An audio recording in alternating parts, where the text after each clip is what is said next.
Halo gengs, bagi kalian yang punya trauma dengan kecelakaan ataupun trauma dengan darah, diharapkan untuk skip dan jangan tonton video ini ya. Terima kasih.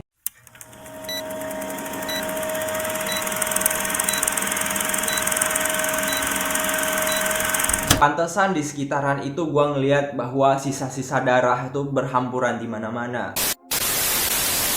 Halo geng, thank you udah klik dan juga nonton video ini. By the way, kisah yang satu ini benar-benar real terjadi dalam keluarga gua. Jadi kisah ini bermula ketika tanggal 1 Juni tahun 2021 kemarin. Baru banget nih terjadi dan tepatnya di hari Selasa di dekat rumah gua, dan kebetulan itu tetangga gua lagi ngadain tahlilan atas kepergian 15 hari sepupunya dia yang baru aja meninggal, dan meninggalnya itu tepat di rumah tetangga gua yang berdampingan sama rumah gua. Dan kebetulan juga sepupunya ini udah lama banget sakit dan udah dirawat tapi nggak sembuh-sembuh, akhirnya mengembuskan nafas terakhir di rumah tetangga gua di 15 hari sebelum itu. Oke, kita tahan dulu masalah sepupu tetangga gua yang meninggal itu. Jadi balik lagi ke cerita tadi, hari Selasa itu kebetulan gua bareng sama mama gua berdua aja tuh di rumah lagi bantuin tetangga gua untuk nyiapin segala keperluan dari tahlilan. Sedangkan ayah gua lagi mantengin sebuah kebun yang nggak jauh dari rumah gua, dan kebetulan juga adik gua lagi boarding di pesantren yang nggak jauh juga dari rumah gua saat itu. Dalam keluarga gua tuh terdiri dari 3 orang bersaudara. Jadi ada kakak gua yang perempuan yang udah nikah dan tinggalnya nggak bareng kita lagi, dan satu adik perempuan yang masih sekolah di sekitaran SMA gitu.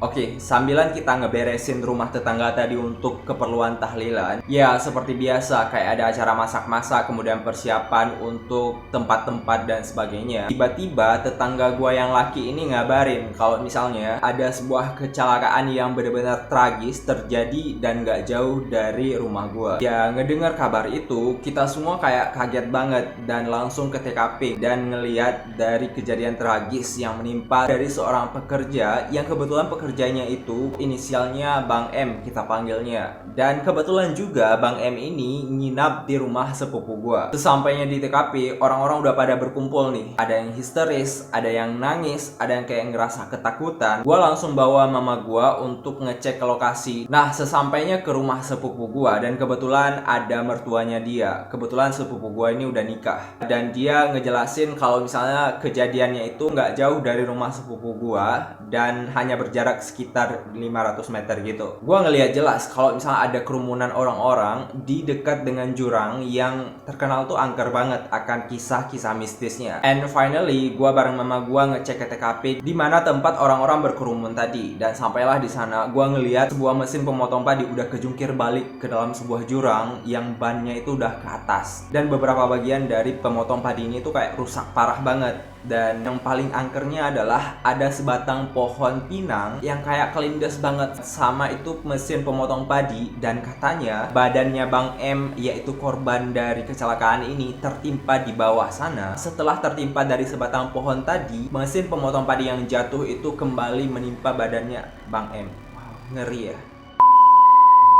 Dan pantesan di sekitaran itu gua ngeliat bahwa sisa-sisa darah itu berhamburan di mana-mana. Meskipun banyak orang yang berkerumunan, ternyata badan dari Bang M ini udah dibawa lari ke rumah sakit dengan orang-orang yang ada di sekitar sana. Gua nggak sempat lagi nanya masalah skenario dari terjadinya kejadian ini. Mama gua yang udah panik banget kala itu langsung minta diantarin ke rumah sakit di mana tempat badannya Bang M ini udah dibawa ke sana untuk keperluan pengobatan. Sampainya di sana, gua ngeliat banyak banget orang-orang yang udah antri di IGD, kayak benar-benar kepo gitu dengan kecelakaan ini. Ada juga beberapa orang yang kayak histeris banget ngelihat dari kecelakaan ini. Gua nggak tahu kenapa orang-orang ini kayak mabuk darah banget sih, kayak ngerasa takut banget sama yang namanya darah, dan termasuk gua yang kayak nggak bisa dan langsung kayak naik pitam gitu kalau ngelihat darah. Beda kasus sama mama gua, beliau tuh langsung masuk ke IGD dan ngelihat jasad dari Bang M yang udah nggak bernyawa. Meskipun jasadnya udah nggak bernyawa, darahnya tuh masih keluar banget dari bagian kepala, yang bagian kepalanya itu pecah, dan dada sebelah kanannya itu kayak membiru-membiru gitu. Mungkin karena kelindes dari pemotong padi itu kali ya. Yang paling angkernya adalah sebagian dari isi kepalanya itu keluar pada saat kejadian di jurang tadi. Kayaknya jasad Bang M ini frontal banget terkena bagian yang sensitif sehingga menjadikan dia itu tewas seketika di tempat. kala itu.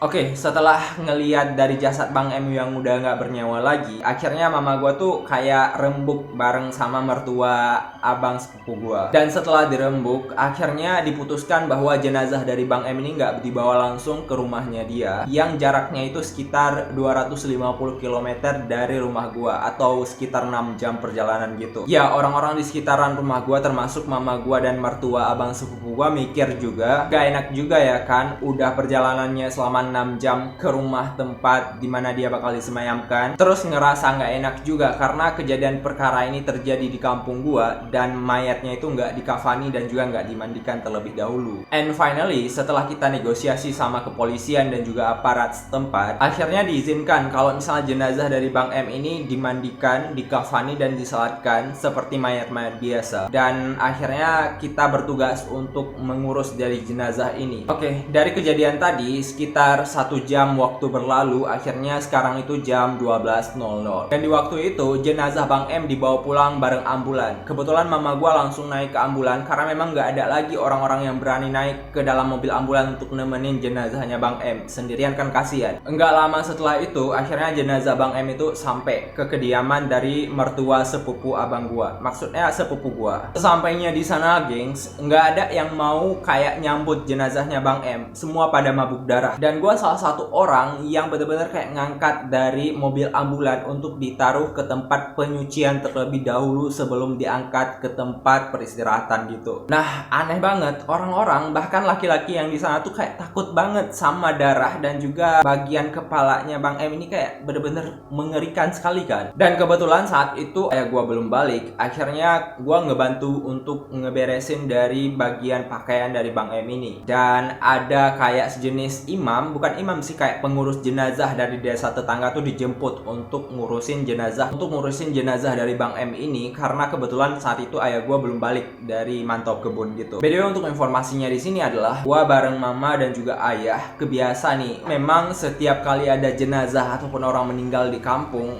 dan keluarga gue selalu berkecimpung untuk ngurusin, baik itu memandikan, mengkafani, dan juga menyalatkan. And finally, di pukul 12.00 itu, gue bareng mama itu ngurusin semua perlengkapan dan dibantu dengan saudaranya sepupu gue. Kebetulan gak lama setelah itu, ayah gue juga balik dari kebun. Setelah balik dari kebun, langsung dong beliau tuh bantu-bantu untuk nyelesain dari pemandian Bang M ini. Nah, sesuai tradisi yang terdapat di daerah gue, jenazah yang dimandikan itu nggak langsung ditaruh di atas talang air ataupun talang tempat pemandian jenazah, geng. Di sana tuh kayak ada tradisi, setiap jenazah yang meninggal bakalan ada orang-orang yang terdiri dari 5 orang anggota laki-laki bagi mayat yang meninggalnya laki-laki, dan juga 5 anggota perempuan kalau misalnya jenazahnya itu wanita perempuan. Maksudnya perempuan. Dan 5 orang ini kayak memangku dari jenazah dan membantu membersihkan dari bagian tubuh jenazah ini, dipimpin dengan orang-orang kayak dari ustadz tadi. Nah, karena memang orang-orang udah pada trauma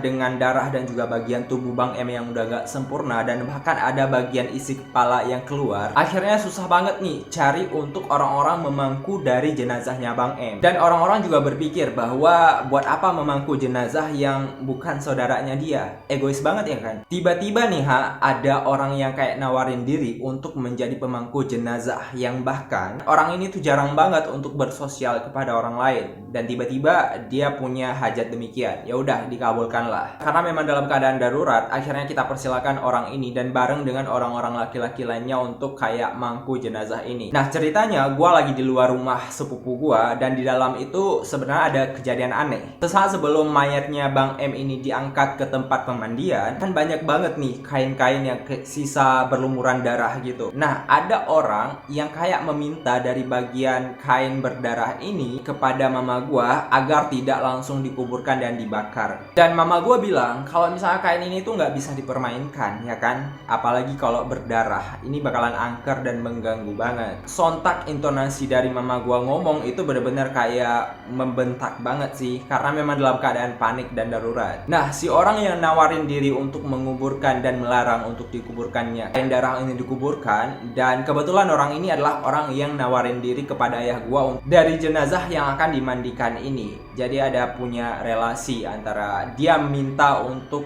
kain darah ini sama dia minta untuk memangku jenazah. Setelah dia minta kain berdarah sama mama gua, dia langsung nawarin diri untuk mangku jenazah sama ayah gua. Jadi kayak ada terpisah nih antara tempat pemberesan tadi sama tempat pemandian jenazah. And finally, ayah gua tuh memandikan jenazah Bang M dengan pengawasan mama gua yang berada di luar ruangan. Seperti biasa, karena di kasus kampung gua tuh bener-bener kayak kalau misalnya ada orang yang meninggal, kampung gua tuh bener-bener kayak angker banget dalam hal memandikan jenazah ini. Dan katanya setiap tetesan air jenazah yang keluar harus dipantau dengan pantauan orang-orang tertentu, dan bekasan dari semua peralatan memandikan jenazah ini harus dikuburkan dengan segera, atau kalau tidak akan ada orang-orang yang berniat buruk dan melakukan pemujaan setan dengan alat-alat ini dan digunakan untuk mempersembahkan kepada setan. Nah, mama gue udah paham dong, kecuali gue yang memang masih anak bawang gitu. Jadi sesaat setelah memandikan jenazah Bang M ini, auto mama gue tuh kayak beresin semua perlengkapan mandinya dan dikuburkan ke dalam sebuah liang yang udah digali nih untuk dipersiapkan dan dibakar tentunya. Udah nggak ada sisa lagi. And finally, ternyata orang dari yang meminta kain darah dan juga meminta untuk memangku jenazah Bang M ini kesel banget. Dan gue nggak tahu apa yang menyebabkan dia tuh kesel dengan yang terjadi hari itu. Tiba-tiba dia tuh mampir ke sebuah rumah yang nggak jauh dari rumah sepupu gua tadi, dan dia tuh kayak merepet gitu karena misinya nggak terwujud. Gua juga nggak tahu apa misi dibalik, katanya benar-benar gagal di hari itu. Dan disinilah misi ini dimulai untuk menghancurkan dari segala yang dia rencanakan. Oke gengs, kita lanjut ke part 2 dimana kita bakal bahas dari intisari cerita ini.